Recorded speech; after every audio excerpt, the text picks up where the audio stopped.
it's like real. It's like it printed out. It's like It's like he actually tried. what? You guys can see this later, but don't touch anything, okay? With your eyes on. So can we touch it with our eyes? Yes. Okay. Musa. No. I'm gonna touch it with my eyes. Even though it hurt. Look at me. This is the best Arabic. I'll touch you with my eyes. That's touching me. I'll touch you with my eyes. Come in. Okay. Have a seat. You want my eyes? Touch you with my eyes. It's still about the two. Touch you with my eyes. Touch you with my eyes. Oh, I can fight it. You see, do this. And I can do that. what is going on? What are you doing here? Oh, it's dessert. You're learning. Okay. No. Shukran.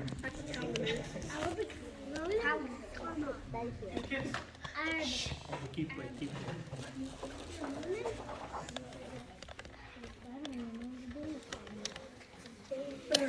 السلام عليكم ورحمة الله وبركاته. الحمد لله رب العالمين. اللهم صل على سيدنا محمد وعلى آله وصحبه وسلم. في كل لمحة ونفس عدد ما وسعه علم الله. أما بعد، قال الله تعالى: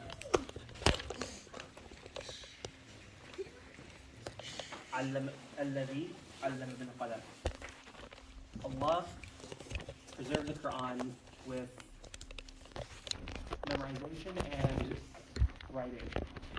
So that I will be talking a bit about the history of calligraphy and how calligraphy developed and how it became the art form it is today and how it became the central art style that Islam is known by. But first, who am I and what do I know about this? So I, with my peers and my family, we learned primarily in Egypt. We learned Islam in Egypt. We learned it at the University of Al-Nur.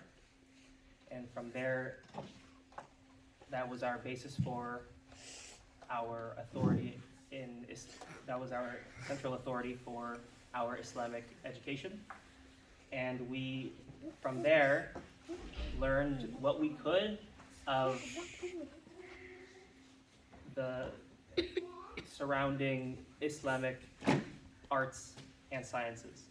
So we have learned from teachers, we learned from scholars in Quran, Qira'at, Hadith, and similarly in calligraphy. So in Islam, everything comes by, or every knowledge comes by its sanad, or its isnad, its chain of transmission from student to teacher, or rather from teacher to student.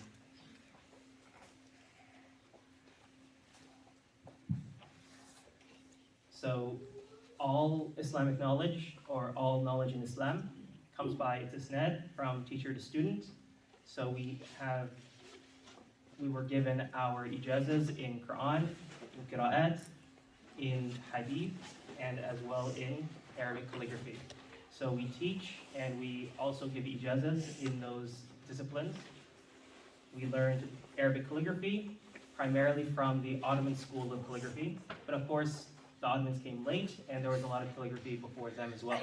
So we learned calligraphy from all styles, but because the Ottoman Empire innovated in calligraphy, that is the majority of Islamic calligraphy.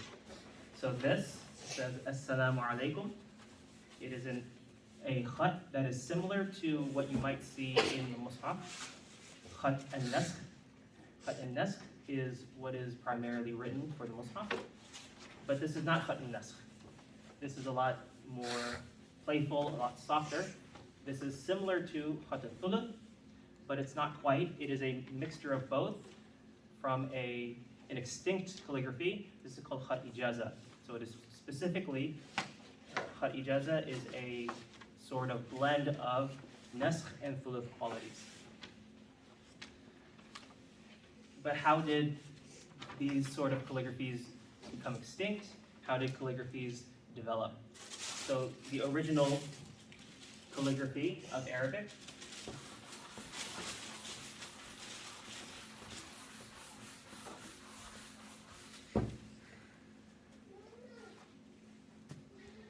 So the original calligraphy of Arabic was maybe ironically geared towards the illiterate, people who could not read. And one might think, how do illiterate people read calligraphy? So you might have seen, can anybody give me a word in Arabic? Maybe something quick? All right, you? كيف حالك؟ كيف حالك? All right, perfect. All right, so the first calligraphy was Kufi. But before Kufi became a learned discipline, it was, again, like I said, mainly iconography for illiterate populations. So that when they looked at some sign that had that calligraphy, they would immediately know what it says. Not because they can read, but because it looks unique. So كيف حالك? How might we write that in this type of, or this style of Kufi? This one's a bit difficult, but we'll try. All right, so.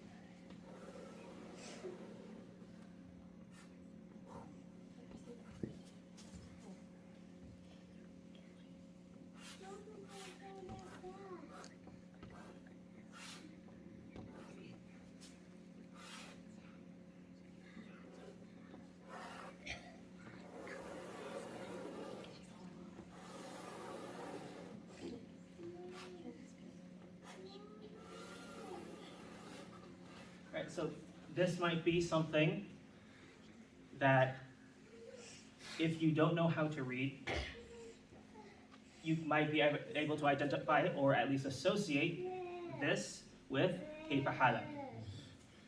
It's very simple to memorize the shape, and you won't confuse this with any other shop, any other word, or any other brand. So primarily, this is Kufi Murabba, square Kufi. This was primarily used, again, by merchants to brand their shops, sort of like a logo, an early logo. After Kufi Murabba,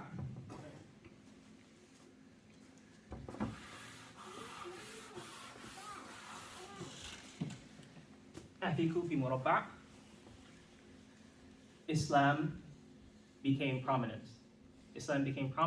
And with the Sahaba, they started to develop Arabic calligraphy. And that's when you start to see, if anybody has seen old mushafs, you start to see something more familiar. And sticking with the Kayf Halak example, so how would you write in the calligraphy that the Sahaba used to write?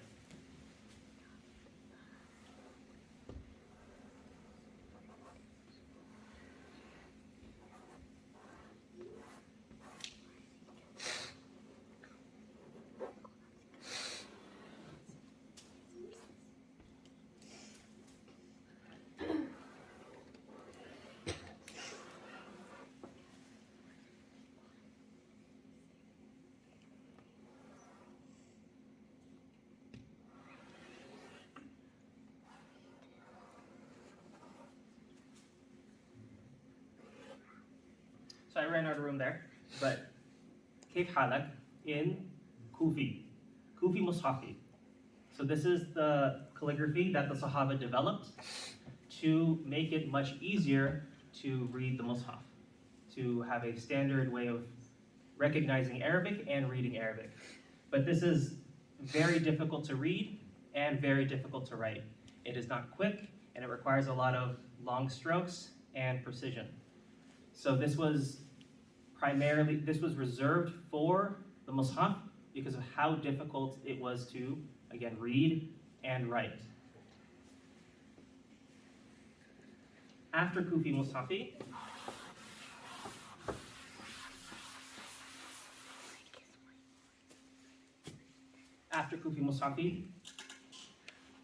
Islam developed political systems. And these political systems needed quicker ways to read and write the things they wrote. So developed a new calligraphy that focused on legibility and quick writing. And that is what we still use today primarily, nasakh. Nasakh, everyone is familiar.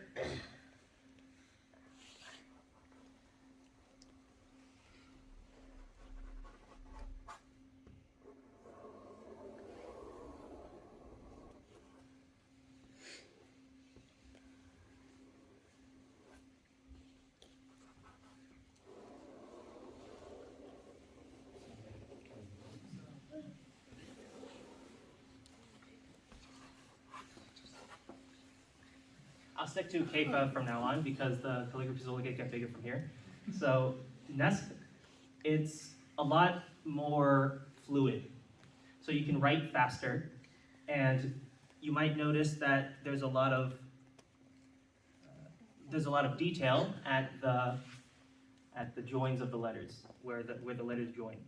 And that is because instead of having to write consistently every single letter, like you have to do with Kufi, or you have to write the entire word at a single time, with nasakh you can write each letter separately. And when you write each letter separately, you're going to lift the pen, and when you lift the pen, you're not going to have ink. So this was the early development of nasakh. But nasakh didn't look very good. The Arabs still favored or still were interested in the artistic value that Kufi provided. So they wanted some sort of in-between, that they can have something that most people can read, but also have something that looked nice. So developed the next sort of calligraphy, or calligraphy style, which was thuluth.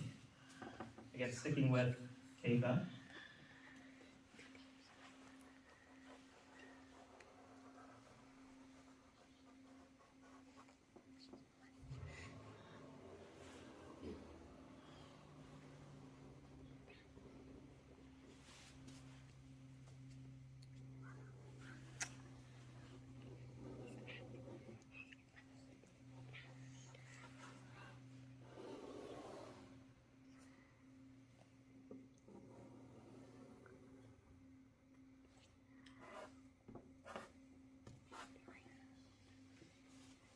Right, so very similar to nasakh, but there is a lot more fluidity. There's a lot more rounded corners, and those empty spaces in between the letters are basically filled. This is thuluth, is known as the king of calligraphies. It is the king of calligraphies because it utilizes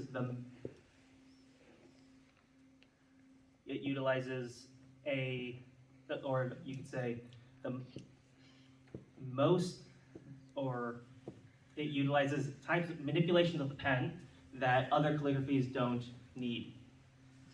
So with that we have thuluth. After we have Kufi, after we have nasakh, after we have thuluth, populations started to read and write. They don't want to have to learn how to read and write these difficult calligraphies. They don't want to know how. They don't want to learn how to. They don't want to spend the time to perfect their Kufi, perfect their nasakh, or perfect their thuluth. So develops the simpler calligraphies. Simpler calligraphies like ta'liq. With ta'liq, we have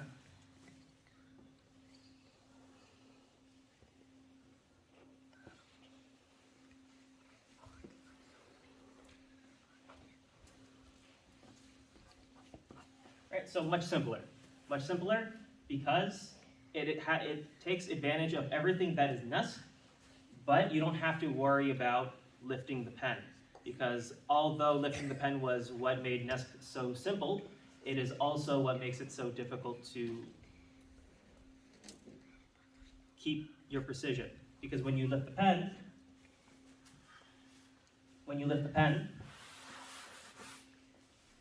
you have to reset. And when you reset while writing, that takes time. So nobody wants to do that. So instead of having to reset while you do calligraphy, just let the pen do all the work. After that, now we get into the Ottoman calligraphies. The Ottoman calligraphies are the simplest of the bunch, and they are Diwanī and Raq'a. Diwanī is a calligraphy for government specifically, so only people who work for the government were legally allowed to write it, and there were types of Diwanī that was only legible by those who worked in the government. So the government doesn't exist anymore, so I'm allowed to write it. So Kaifa for Diwanī.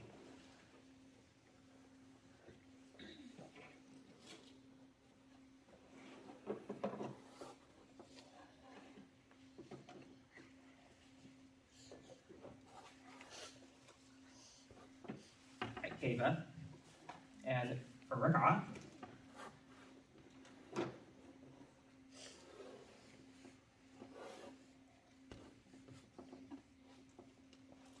right, so much simpler. It only utilizes 3 basic strokes: up, down, and curve. So this is much simpler as opposed to those previous calligraphies, which I will get into now, or just after one last thing. So I stopped talking about Kufi for a while. Again, Kufi being those initial calligraphies that persisted for its artistic value. I have been focusing on the Eastern tradition of calligraphy. Everything in the Western tradition of calligraphy still maintains those Kufi aesthetics. So in mainly Africa and Spain, you have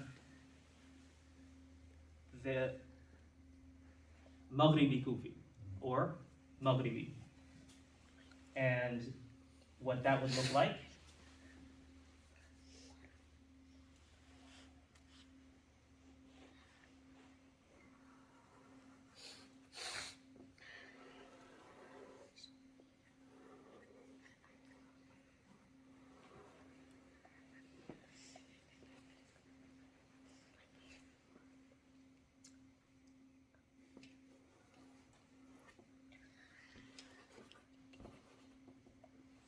Right, so this is what you would see in a Maghribi Mushaf, because they were completely separate from Eastern traditions, and they developed their own calligraphy.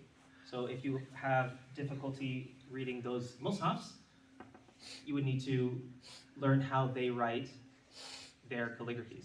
And notice how there is no dot on top of the fa, because that is the essence of Kufi. Kufi doesn't have dots, and they maintain that tradition in their development. This is wash, right?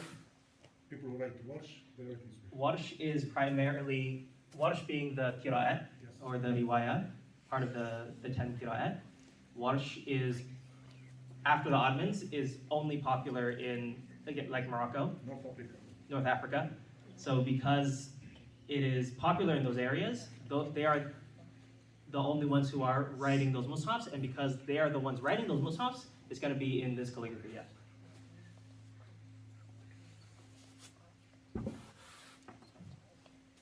So these were the handwritten calligraphies, but obviously you might have seen more engineered calligraphies.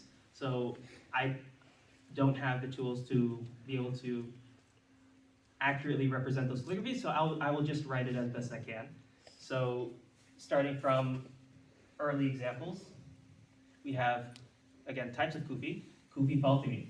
Kufi Fatimi looks something like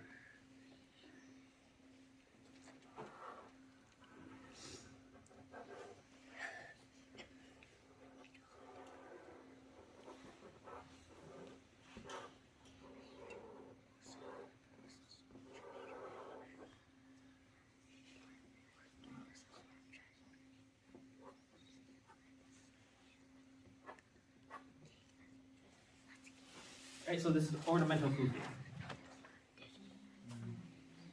Example there, perfect. Didn't realize that those were sitting there. You might notice that it is accompanied with floral designs. That is essential for kufi Fatimi because kufi is very plain at this point of calligraphy development. So compared to those and the rest. So floral ornaments or other types of ornaments. Do we have an example of the geometric stuff? All right, don't worry about it. So two types of art are, beyond the calligraphy, are the floral designs and the geometric designs, which we'll look at the end.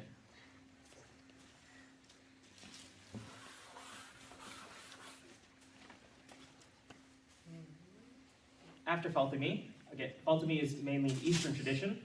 Western tradition of kufi, ornamental kufi, is something called Qayrawani. And there's a lot of similar calligraphies like Qayrawani. So Qayrawani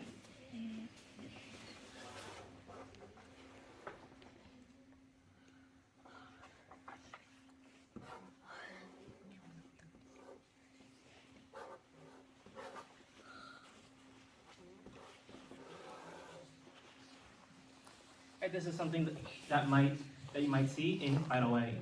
So it's a lot more angular, whereas kufi Fatimi emphasizes floral designs. It maintained its straight or its vertical perspective that you would see in the typical kufi. Qayrawani avoided those floral designs for the most part and adopted angular styles.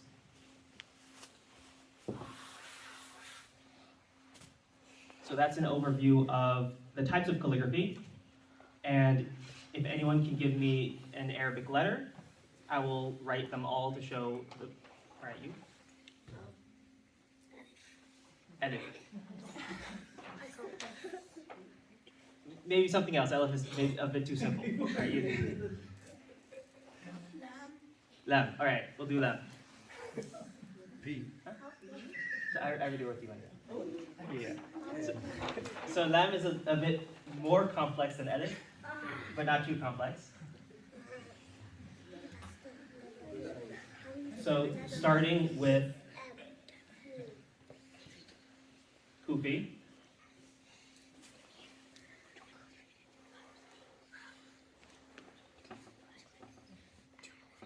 Right, kufi, very simple.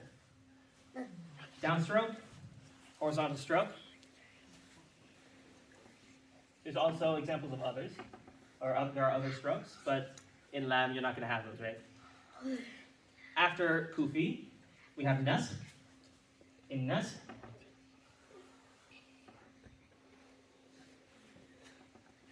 it's a lot more developed. We developed an angle.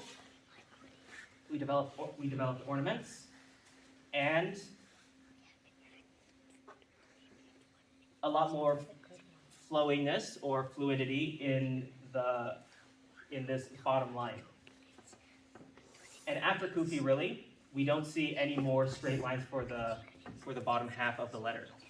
After nasq, we have thuluth. In thuluth, like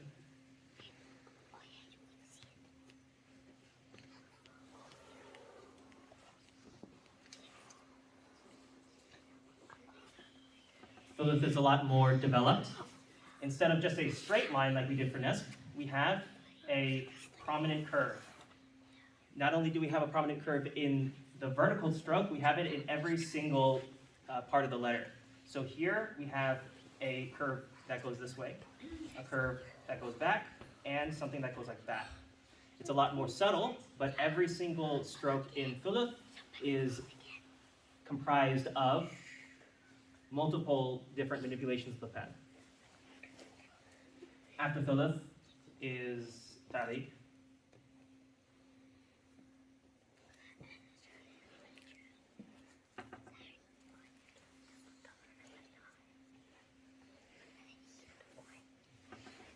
Ta'liq, similar to nasq, just in the reverse style.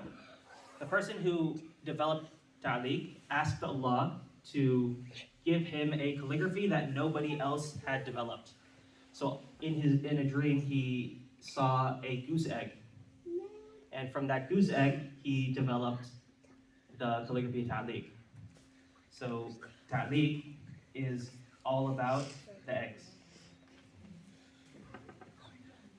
After ta'liq, we have rak'ah.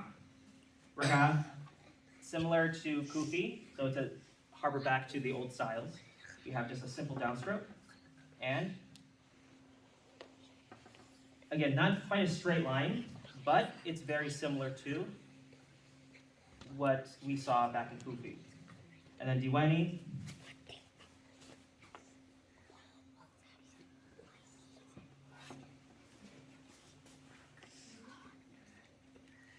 Diwani is a lot more floral, so it adds this with a loop. So that's an example of diwani.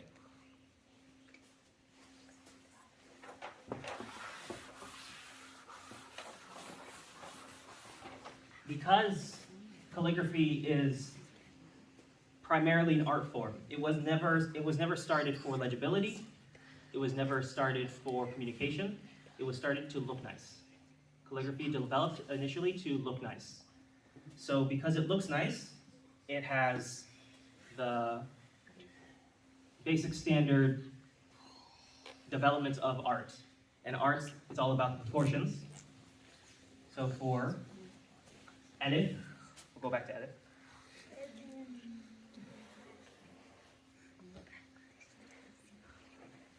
So this is alif. How would anybody describe this alif?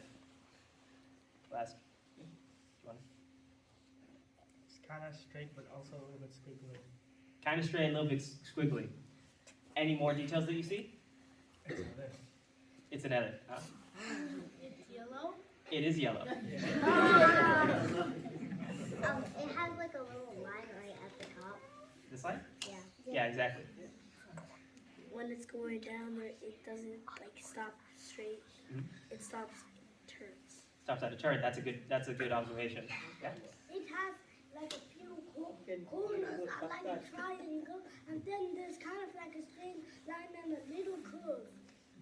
It's so you did notice the triangle and you did notice those tinier lines. Exactly.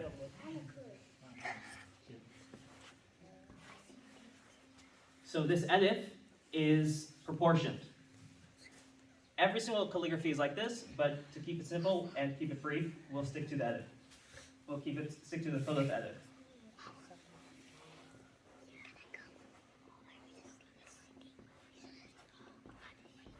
So alif is 9 dots tall. So 1, 2, 3, 4, 5, 6, 7, 8, 9. And this triangle is just under 2. So just under 2 and just over 7 for the body. This is half away from the top. And the beginning of the curve starts at about 1/3 the way down. So you might see that something as simple as alif has a lot of complexity to it. What if people draw it a little longer? If they draw it a little longer,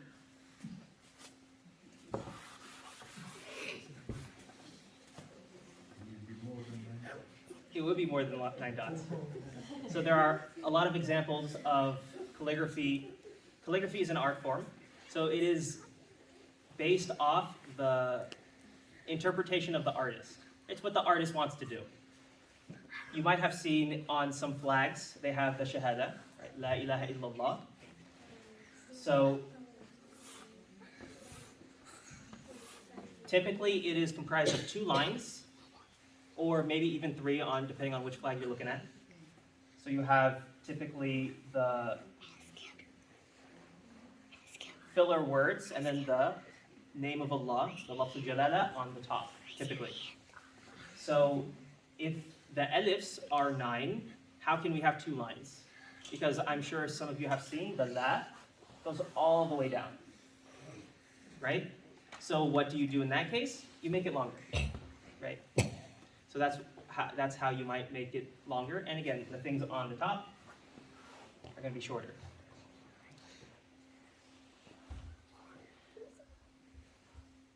So that wraps up what I wanted to say about the development of calligraphy. Can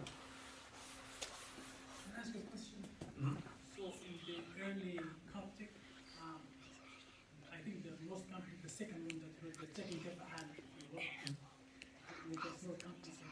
Do you say that it was intentionally made hard to read and hard to write? It wasn't intentionally made hard to read. It was intentionally made easier to read than the previous Kufi. The previous Kufi was impossible to read because it was just boxes. But why did they make it so hard? The Quran is for reading, right? Why did they make it so hard?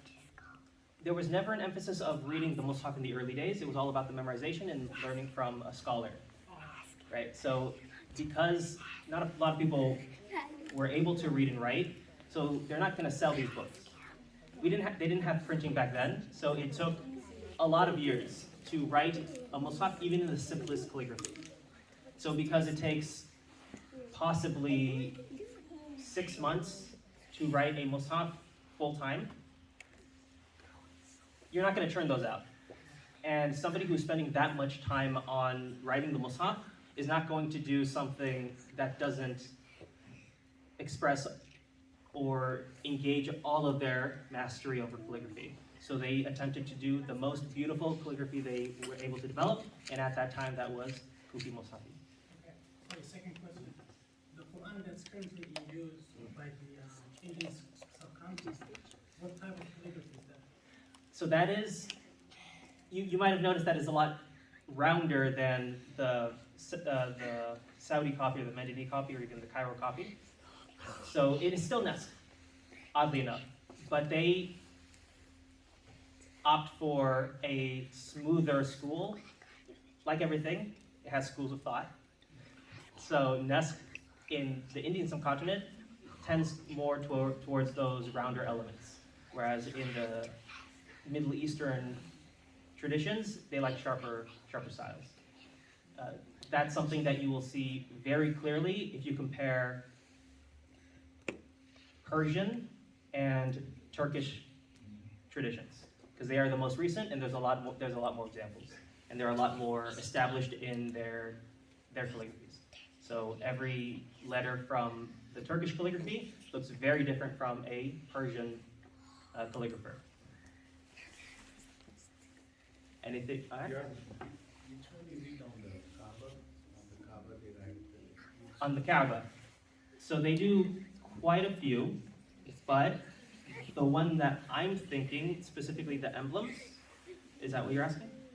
Yeah, the golden Go. Yeah, so that is because Thuluth is known as the king of calligraphies, because it's so difficult. It is primarily Thuluth, and that is tagging on to your question. That's the calligraphy that is most beloved to calligraphers and common people, and it's the most difficult. It requires the most attention to detail, so everybody in the construction of the Kaaba's kiswa, the shroud, utilizes Thuluth because it is the most beautiful. And here is one story. So the teacher of my teacher,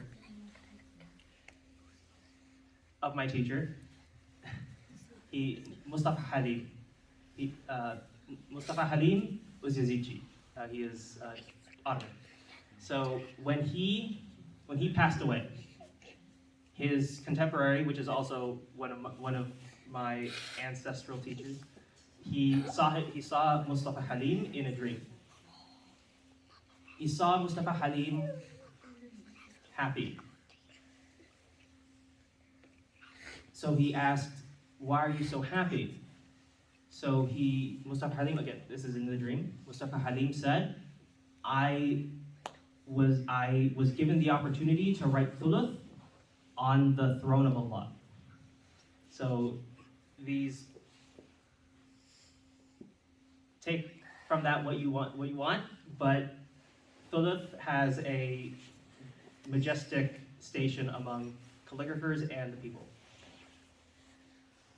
Anything that people would like to ask before I move on to the website? How's he created the dot? How's he said Jim has the dot inside and how? So I skipped over that because I didn't want to go too long, but I'll do a quick rundown unless you have more questions afterwards. Can you see the board? Yeah, okay. So in the first couple of generations after the Sahaba, or after the Prophet ﷺ, the Sahaba obviously did not need the dots. It was with Ali radiallahu anhu where people began to be concerned about the preservation of not just the Arabic language, but also reading the Arabic language. In the early days of the Sahaba, it was completely unthinkable that people would not be able to read Arabic going forward. Just hold on to that question. All right, just hold on. Okay. So with the later Sahaba and after them, primarily in the time of the Tabi'is, there was a discussion about how we want to preserve, like you said, the difference between jim, ha, and kha, and among other things. So it was always in Kufi. This discussion was in Kufi. Nasakh hadn't really established itself at this point. But jim,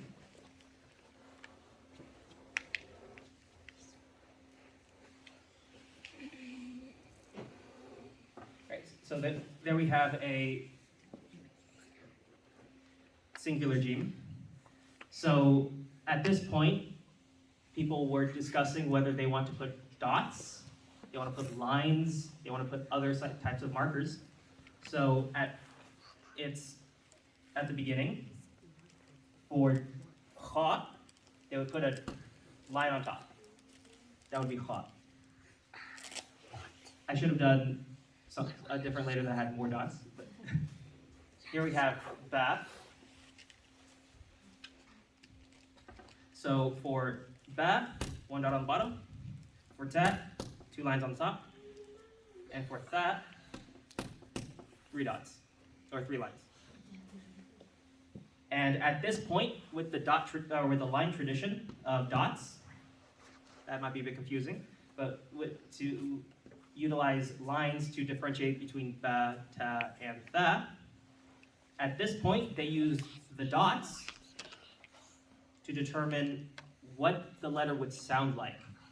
So if it's under the letter, it's going to be a kasra. If it's on top of the letter, it's going to be a fatha. If it's beside the letter, it's going to be a dhamma. So lines were initially used to write the letter, and dots were initially used to denote the haraka, denote the tashkeel.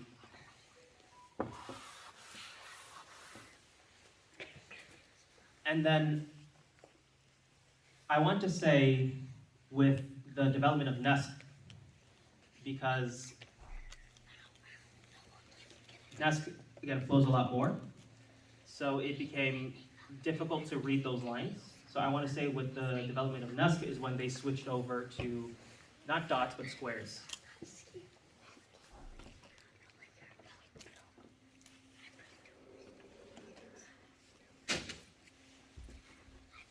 Right, so at this point, we have squares denoting those dots. And then with that obvious switch, lines for the harakas. Any other questions?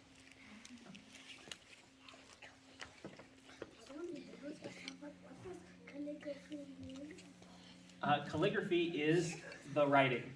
So artistic writing. So writing that looks nice. Okay. That's calligraphy.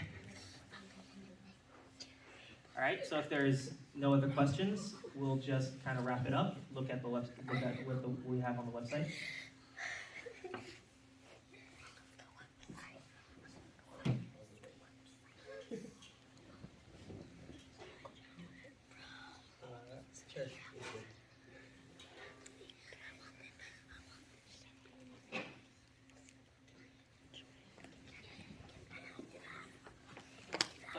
So we, like I said, we teach calligraphy, we teach Quran, we teach Qira'at, we teach not quite Hadith, because that requires consistent students, but we give ijazahs and all those things.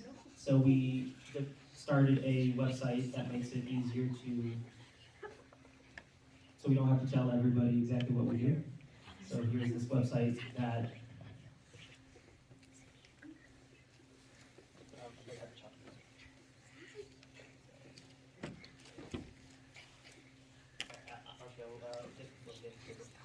so we have we have pictures, we have descriptions of what we did.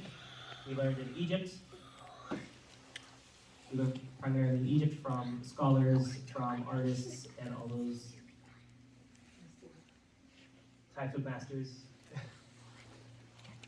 And we, how many students? Okay. A few dozen at least got their ijazahs. So this is the ijazah.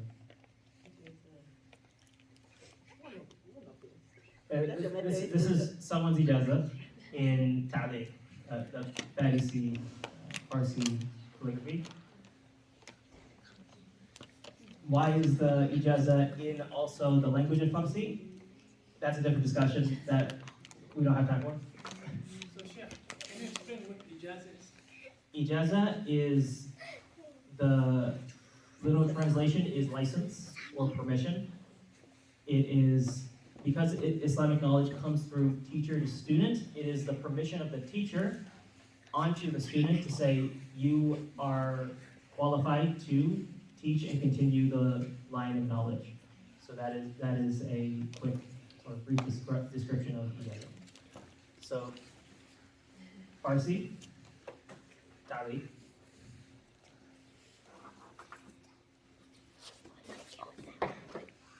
This is Diwani, two types of Diwani.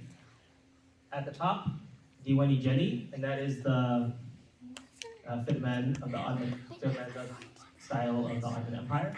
These are royal decrees, or that shape, it means it is a royal decree. So after the Ottomans, it is primarily used to write Quranic verses, right? So verses of the Quran. On the bottom, it is regular Diwani.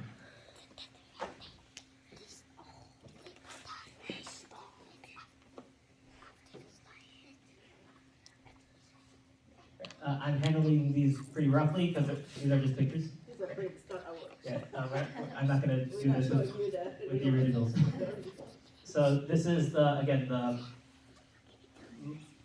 Maghribi style, the Moroccan style. This one actually is Moroccan, but Maghribi is the general one.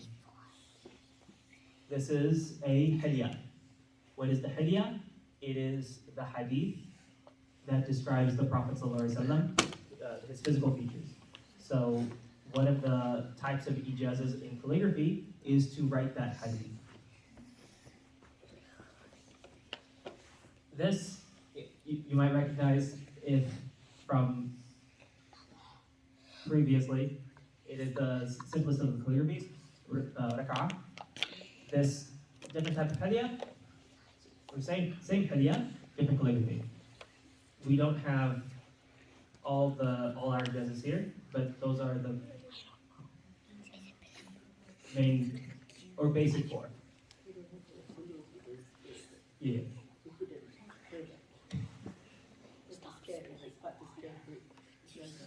So on this website, again, it has a description of what we do, our education.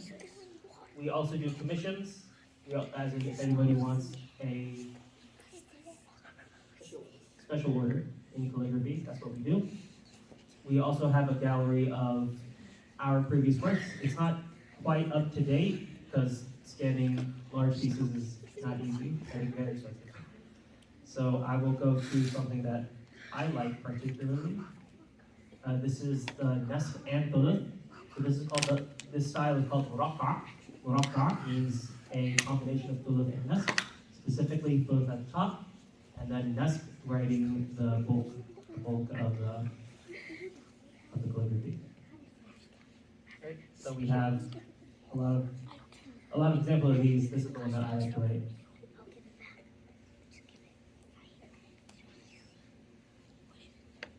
This is muhaqqaq. Muhaqqaq is an extinct calligraphy. It's mainly been integrated into khulud, but it still has its own unique qualities that make it beautiful to look at. Is there a specific one that you want to look at one of these? Oh yeah, so here, this is what we required our students before they get the ijazah, or after they got the ijazah, to write in an exhibition. So we asked them to write Surah Al-Fatiha and the first page of Surah Al-Baqarah and compose it in however they want, and this is the results of that.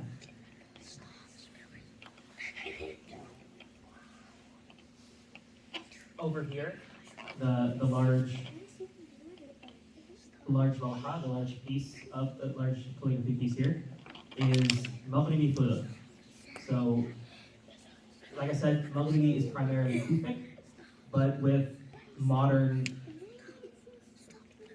interaction between Eastern and Western traditions, they took from Thuluth and incorporated into their Maghribi style. It is not very standardized yet, so anybody who wants to specialize in that, no click in there. Anybody who specializes in that now is basically an expert, and there's only a few people who do that.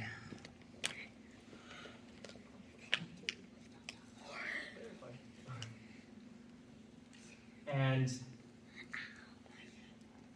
3 types of Islamic art: calligraphy, floral designs, and Islamic geometry. These are my works in Islamic geometry. Some are original, some are recreations. You might recognize at least a few of these. This one on the bottom, this one on the right here is a recreation of a zindij in in Andalus, in Hamra.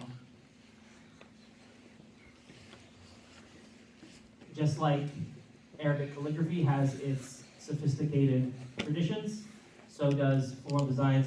We don't have examples of floral designs except a few. And Islamic geometry as well has its sophisticated traditions as well.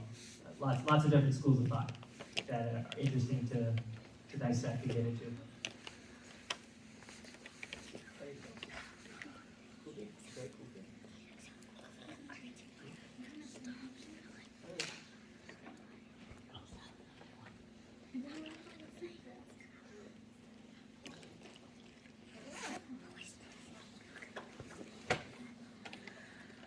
We'll start with this picture. You might see some types of kufi in the background. Those are, what is that? In the back, that is Qayrawani. Over here is Fatimi. In the center is our kufi Fatimi ijazah. Her ijazah. She's in the picture. And the other person holding the ijazah is our kufi teacher. He is the foremost kufi master in the world. Unfortunately, kufi is only based in Egypt. Nobody else wants to do it, but he's continuing the tradition, mashallah, and may Allah preserve it. But the origin of Kufi is in Iraq, right? That's how it started. That's why they call it Kufi in the first place. Kufi, the name comes from Kufa, Yeah. but the tradition encompasses a bunch of traditions. I want to say it originates in the Hijaz. Some Western scholars want to say that it starts in about Yemen, southern Arabia. The person sitting down is also our teacher. He is not our teacher in Kufi, he's our teacher in Thuluth. Nask and Thuluth. He is He is the Ra'is al-Khattatin. He is the president of, or he is the master of the calligraphers in Egypt. Oh, let's get into the pieces. So this top is my mother's artwork. This is وَمَا تَشَاءُونَ إِلَّا أَن يَشَاءَ اللَّهُ رَبُّ الْعَالَمِينَ. Kufi Fatimi. So you can see a floral designs. Again, Kufi Fatimi has to accompany those floral motifs. بسم الله الرحمن الرحيم وأفوض أمري إلى الله إن الله بصير بالعباد. صدق الله العظيم. Kufi Fatimi.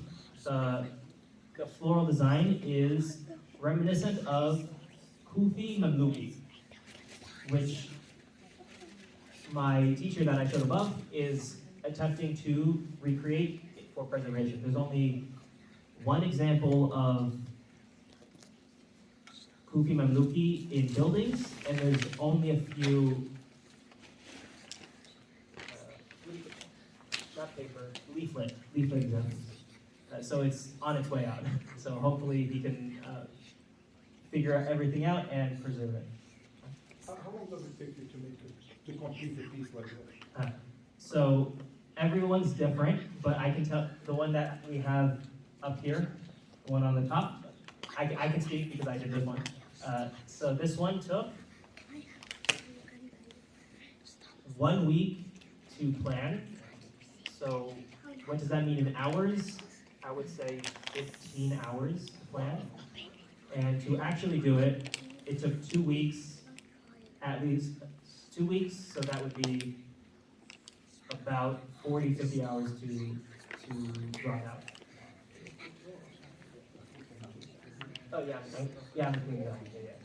Yeah. So the writing took 1 week, and the floral design took another week. So 20 hours, 20 hours. A lot of time. And I also noticed that you wrote them on special paper, special kind of paper, not any paper. What kind of paper is there? So that is the traditional paper. So this is the paper before modern printing, or not modern paper making. This paper is what was used to preserve paper. You can call this the original archival paper. It is a basic paper. Get any paper you want. Preferably not wood. Wood deteriorates very quickly. But get any kind of paper you want. And how do you turn that into archival paper? This is specifically ahar paper. Muqahab. Waraq muqahab. So what you do is you take egg whites, mix it with some soapstone, not soapstone, alum, mix it with some alum, make a chemical concoction, and spread it on that paper, let it dry, do it again, let it cure for a few years, and then you can write on it.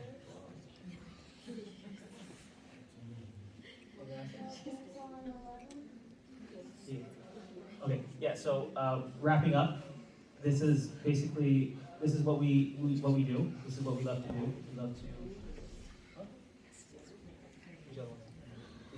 You want to go for every song? All right.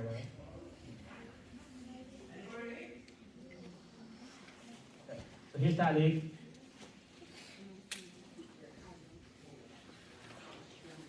And yeah, here's a couple of those, and then here's Diwani.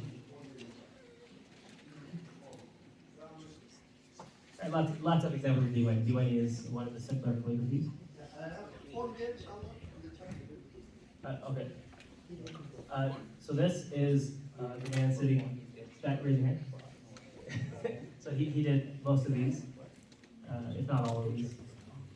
But that's where we wrap up. And we hope you enjoyed looking at the pieces, even though I went a bit long. But if there's any last questions before we wrap up? Oh yeah, we'll also write. What do you want to write? You can choose a few kids' name. The nice ones. There are so many. They're all nice.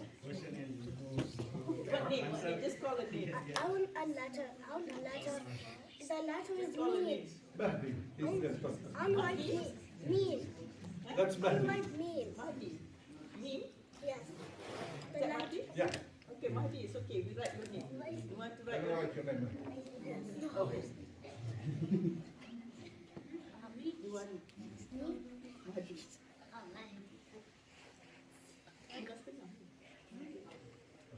So, Subhanallahumma wa bihamdik. Astaghfirullah wa atubu ilayh. So we'll write Mahdi's name. I go We're right. going to have everybody, but there's no time. Can I Oh, have actually, we have until 9:30. 9:30? Aisha's at 9:30, yes. It takes more than 9:30 I am for sure. everybody. But you can write your name and somebody can, you can write it for you and we'll give it to you later. Inshallah. But that if you want it. Thank You don't want it, it's fine. You want it? Yes, on my name. How many of these? One. Okay, you write your name on somewhere. Mahdi, you know how to write your name?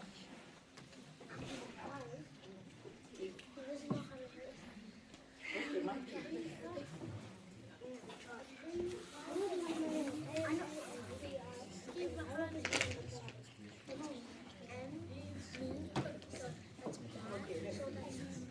Who wants their name on the paper? You can write your name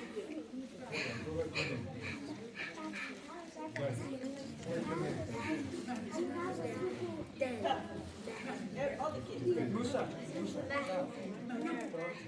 Yeah, Jamil. Go write your name. Go write your name down.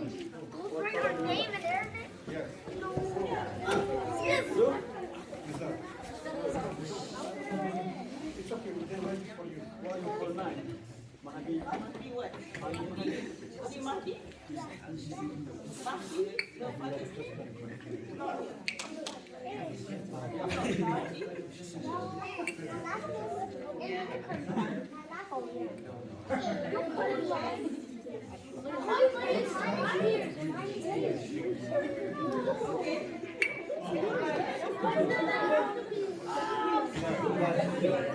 Hey, one at a time. Don't push each other, no.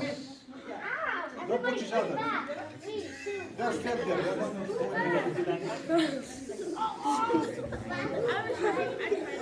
we gotta leave it for this is for the big question.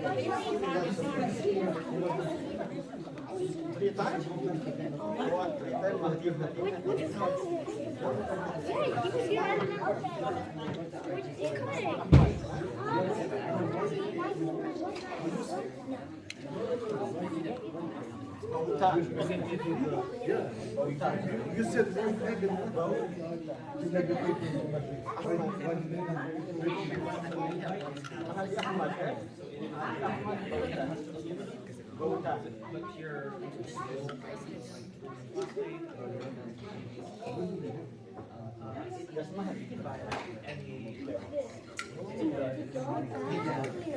Everybody push back. 3, 2, 1.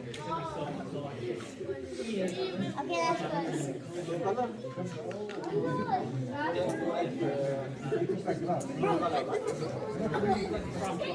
good.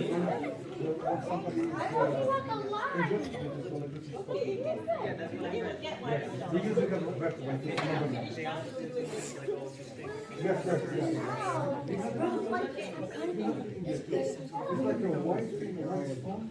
I don't know if we did, but people definitely. Like this. You try it. I've never. You have tried it. Also, try it.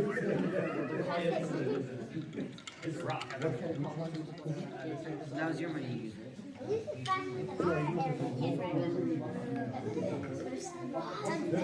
I used to read the wash and not because the flood is not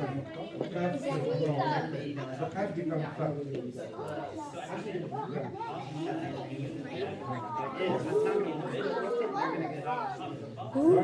Yes, yes.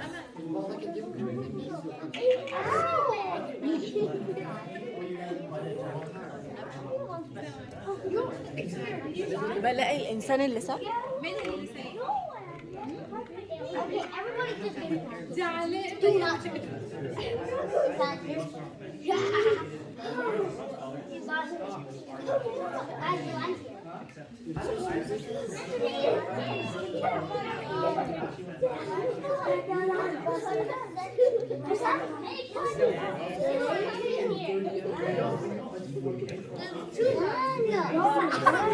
I'm telling your brother, save my spot. Yeah. She keeps.